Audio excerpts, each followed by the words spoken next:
Yeshiva World. Thank you very much. Hey everybody, while our last two people are coming, we'll start with the halacha now. So we are learning the laws of Chanukah. What we saw last time was what you can't do on Chanukah, eulogies and fasting. But now they're speaking about, we also saw the traditional food of Chanukah, which is molchets. Cheesecake. Cheesecake and glitzers. That's the traditional food of Chanukah. And as we know, there's also this idea of the oily foods. But that's not mentioned in Shulchan Aruch. Now, next one is chapter 671, lighting the Chanukah candles and where you place it. So the Shulchan Aruch says you need to be very careful, very strict about lighting Chanukah candles. Even a poor person whose income comes from tzedakah should either go ask for tzedakah in order to afford his Chanukah candles, or he should sell clothes in order to buy oil for lighting Chanukah candles. Then the Shulchan Aruch continues, how many candles does he light? First night he lights one, and then afterwards he adds on one for each night, until on the last night there will be eight. What if there are a lot of people in the house? Well, don't light more. In other words, if you've only got one menorah, don't then light 4 candles for 4 people in the house on the first night. It's now going to get confusing. The Ramah says some say that each person should light their own candles, and that is the custom. But what happens is then each person places their candles in a different place so that you won't get mixed up, and it'll be clear whose candles are whose. Because part of the idea is that a passerby would walk past and would immediately be able to see how many nights of Chanukah we're on. So if you've got 5 different menorahs, each with 3 candles, you can see that it's third night. But if you've just got a bunch of candles sitting in the middle all together, then that wouldn't be so clear.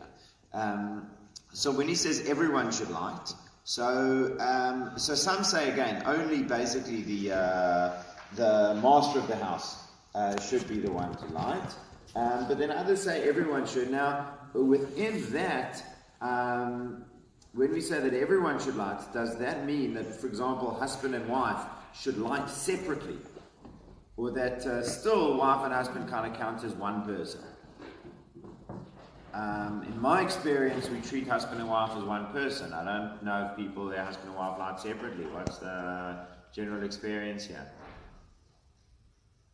What do they do in Beersheba? Chanukah candles. Husband and wife light separately, or they share one menorah? Husband and wife on Chanukah, do they light separately, or they share one menorah? I light one, but other people do what would you say is normally done? I don't think there's multiple. Okay, that's interesting. So some people, husband and wife, share a menorah. That's what I'm always used to. You say some people, the husband and wife light separately. It's very interesting. Because the Shulchan Aruch lists this, that some say that everyone should light.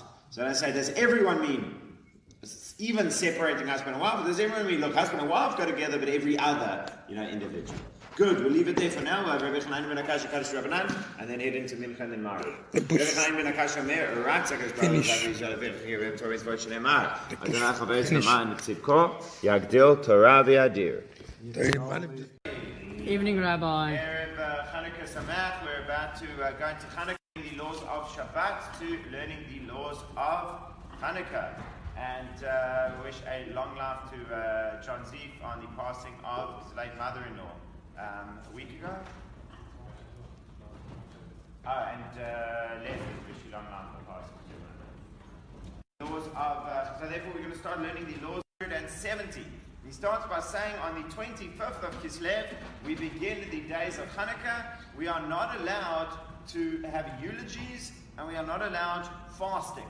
So those are really the restrictions of Chanukah. If you've got a funeral, God forbid, over these next few days, so I won't give a eulogy. We know that there are parameters around still what you can say, so you can say some lessons from the person's life, but you would have a different kind of tone and a different content to a regular eulogy. And we also don't fast. So we're going to see in a little while, even for example, there's some people have the custom of fasting on a yard site somebody has a yortzeit that falls out during Chanukah, the general rule is that one would not fast. However, you are still allowed to do all the malacha, so you're allowed to still drive and go to work and everything else. However, the women have a custom not to do malacha whilst the candles are lit. And some say that you should not be lenient in this regard. In other words, that it's not just a nice thing to do, it's obligatory.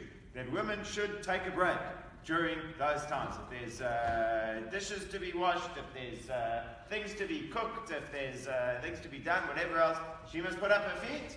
Other people in the men in the house must take care of things. But whilst the candles are lit, women are on leave. That's the rule that the Shulchan Aruch puts down, either suggestion or rule that the Shulchan Aruch puts down. And the Mishnah Berurah explains because the miracle was done through women. And that's a reference to the story of Yehudit, of Judith, who, similar story to Yael that we find in the Torah, that she was taken by one of the generals before her wedding, and she took care of him. So that contributed towards the military victory of the Chashmonaim, of the Jewish people, over the Seleucid Greeks, and therefore women have this extra degree of festivity or a festival of holy dayness over Chanukah. Then the Shulchan Aruch continues that these big meals that people want to have over Chanukah is not an obligation. These days were never set for eating meals and drinking. It's not feasting. It's not a feasting holiday. So if you want to have meals, that's not a mitzvah. That's just having a meal. Then that's the Shulchan Aruch. There are more adds in. Some say it's a little bit of a mitzvah in having these meals because on these days they re-inaugurated the altar in the temple. So what we do is, explains the Ramor, we sing songs of praise to Hashem at the special meals that we have, and then it becomes a mitzvah meal. So if you want to have like a special meal for Chanukah, that's fine. It's maybe even advised, but then what you must make sure to do is sing some songs to Hashem, thanking Hashem. It can be any of the Chanukah songs, right? Ala Nisim, Ma'oz Tzor, or it can be something like Tov Lahodot, right? But something at which you're making a point that the purpose of this meal is to praise and thank Hashem. Then he says, some say that you should eat cheese on Chanukah, because a miracle was done with the milk, with the cheese, that Yehudit fed the enemy. And again, the same thing like Yael. She gave him some milchiks, which made him sleepy. So Yehudit also gave the general some milchiks, and next thing he took a nap. What does not appear in the Shulchan Aruch about customary foods? Latkes and donuts. Doesn't come up, I'm sorry to tell you. So you've got more sauce for sauce isn't the right word. You've got a stronger sauce for eating cheesecake on Chanukah than for eating donuts on Chanukah. That's more authentic. Cheesecake is a more authentic Chanukah food than donuts. Controversial, I know. Please don't throw me out of the shul. There we met. Sorry? Donuts stem from the oil. Yeah, that's what everyone says. But what I'm pointing out is that that's not in Shulchan Aruch. In Shulchan Aruch it says about the molchets. Shulchan Aruch doesn't say nothing about the donut. We've got a reason.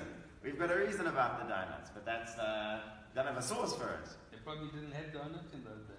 Well, they had oil and they had food, so it's fried foods as they did. Donuts. I mean, if you're talking about dough fried in oil, they had that. That's mentioned in Tanakh and in the Gemara many times. Now we mentioned that you don't have eulogies. The exception is for a chacham in his presence. In other words, at the funeral of a Torah scholar, a eulogy may be given. But for a week afterwards, often they'll have eulogies ongoing for days afterwards. You would not do that even for a Talmid Chacham during Chanukah. And the Ramah continues that we don't fast on the Yortzeit. What about a fast for a bad dream that we've learnt about in the past? He says, take a look elsewhere, so we're not going to deal with that now. The next section is lighting Chanukah candles. And speaking of lighting Chanukah candles, we are going to light the Shul Chanukah candles now, as is the custom. Yes. What is the question? What's the question?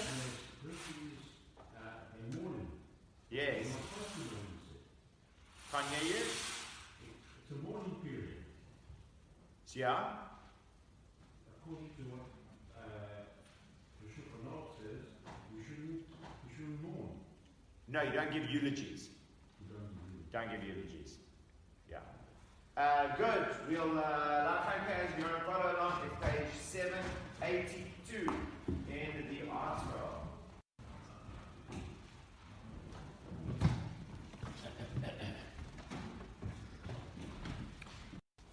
Baruch atah Adonai Eloheinu melech haolam asher kiddushanu b'mitzvotav v'tzivanu le'adlik ner shel Chanukah. Amen.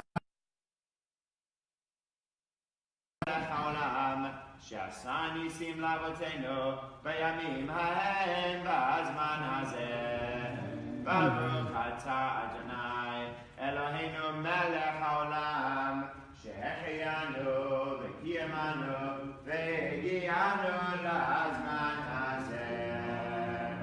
Amen. הנרות הללו אנחנו מדליקים, הנרות הללו אנחנו מדליקים, הניסים ועל הנפלאות ועל התשועות ועל המלחמות שעשית לאבותינו, שעשית לאבותינו בימים ההם, בימים ההם, בימים ההם בזמן הזה, על ידי כהניך, כהניך הקדושים, וכל שמונת שמי חנוכה, הנרות הללו קודש, ואין לנו רשות להשתמש בהם, אלא לראות בלבד, כדי להודות ולהלל לשמך הגדול. ועל ישועתך, מעשו ישועתי אליה, תיכון בית תפילתי, ושם תודה נזריה, יהיה תקים לטבריה, מזרעם נבלה, ושיר מזמור חנוכת המזבח, ושיר מזמור חנוכת המזבח. There are 4 or 5 beautiful more verses to that which you'll sing. Ben Akasha, Kaddish Rabbanan, and then head into Ma'ariv. Rebbe Chaim Ben Akasha